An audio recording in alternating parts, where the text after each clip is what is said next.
Hello guys, good morning. Again நான் உங்கள் Muhammad. Welcome to AMM trading FFA. இன்றைக்கி 2 September. So நேற்று நம்ம பதிவு பண்ணியிருந்தோம். இன்னையிலேருந்து வந்து டியூஸ்டே வந்து ஆல் என்எஸ்சியோட எக்ஸ்பைரி ஃபுல்லாக கவர் ஆக போகுது.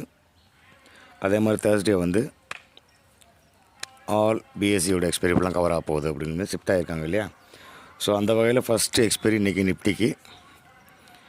ஸோ அது எப்படி இருக்குன்னு பார்க்கறதுக்கு முன்னாடி வழக்கம் போல் குளோபலோட மூவ்மெண்ட் எப்படி இருக்குது அப்படிங்கிறத பார்த்துட்டு அதுக்கப்புறம் நம்ம மார்க்கெட்டுக்குள்ளே போவோம்.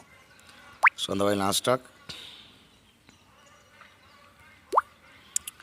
நாஸ்டாக் ஒரு மேஜரான ஒரு இடத்த வந்து உடச்சி கீழே வந்திருக்காப்புல. அந்த 450 கீழே வந்திருக்கக்கூடாது.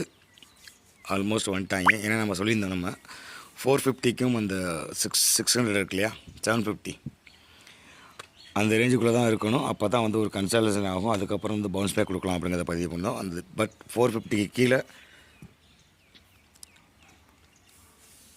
மார்க்கெட் இப்போ ட்ரேட் ஆகிட்டுருக்கு. பட் 350 கொஞ்சம் ஸ்ட்ராங் பண்ணிக்கிட்டு இருக்காங்க. ஸோ ஃபர்தர் நாஸ்டாக் அப்படியே ஸ்லைட்லி கொஞ்சம் கீழே வர்றதுக்கு பாசிபிலிட்டிஸ் அதிகம். ஸோ நாஸ்டாக்கை பொறுத்தளவுக்கு அந்த 23,350க்கு கீழே வந்துட்டாங்க அப்படின்னா வேலை முடிஞ்சிச்சு. ஸ்ட்ரைட்டாக 23,000 தான் வந்து ரீச் ஆகும். ஸோ நாஸ்டாக் வந்து இப்போது நியூட்ரல் வித்து நெகட்டிவ் ஸ்கோப்பில் இருக்காப்புல tau Jones. But tau Jones கொஞ்சம் உள்டா. நம்ம சொல்லியிருந்தோம், ஆல் டைம் ஹைக்கு மேலே கொஞ்சம் ட்ராவல் பண்ணிட்டாங்க அப்படின்னா இன்னும் வந்து ஒரு பெரிய ரேலி ஒன்று பாக்கி இருக்குது. 46,350 வரைக்கும் போக வேண்டியிருக்கு. அதுவும் இல்லாமல் அந்த இடத்துல கன்சல்டேஷன் ஆகிட்டே இருந்தால் அதுவும் நல்லது தான். கண்டிப்பாக பவுன்ஸ் பேக் கொடுப்பாங்க அப்படிங்கிறதே பதிவு பண்ணோம் இல்லையா.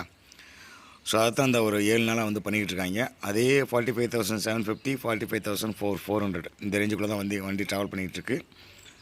ஒன்ஸ் இந்த 45,400 கீழே வந்துருச்சு அப்படின்னா டவ் ஜோன்ஸும் கீழே நோக்கி போக ஆரம்பிச்சிடும். ஸோ நாஸ்டாக் வந்து ஆல்மோஸ்ட் நியூட்ரல் வித்து நெகட்டிவில் இருக்காப்புல.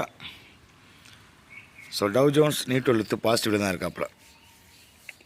அன்டில் இந்த 450 உடைக்காத வரைக்கும், 400 உடைக்காத வரைக்கும் டவ் ஜோன்ஸ் வந்து பாசிட்டிவ் மூமெண்ட் தான், மேல் நோக்கி தான் போவாங்க. பார்க்கலாம். ஸோ கிஃப்ட் நிஃப்டி நம்ம நேற்றே பதிவு பண்ணியிருந்தோம். அந்த 750க்கு மேலே க்ளோஸ் பண்ணியிருக்கணும் அப்படிங்கிறத பதிவு பண்ணோம். ஜஸ்ட்டு ஒரு 5 பாயிண்ட்ஸில் வந்து கீழே க்ளோஸ் பண்ணிட்டாங்க. அந்த 5 பாயிண்ட் என்னப்பா பெரிய விஷயமா நடக்க போகுது அப்படின்னு கேட்டிங்கன்னா கண்டிப்பாக நடக்கும். ஏன்னா அதெல்லாம் வந்து ஒரு லெவலு. ஸோ இன்னும் இப்போ மார்னிங்லேயும் வந்து அதே 750 தான் லாவிக்கிட்டு இருக்குது. ஒன்ஸ் இந்த 745க்கு கீழே வந்துட்டாங்க அப்படின்னா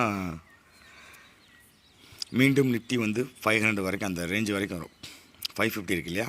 ஸோ இன்றைக்கி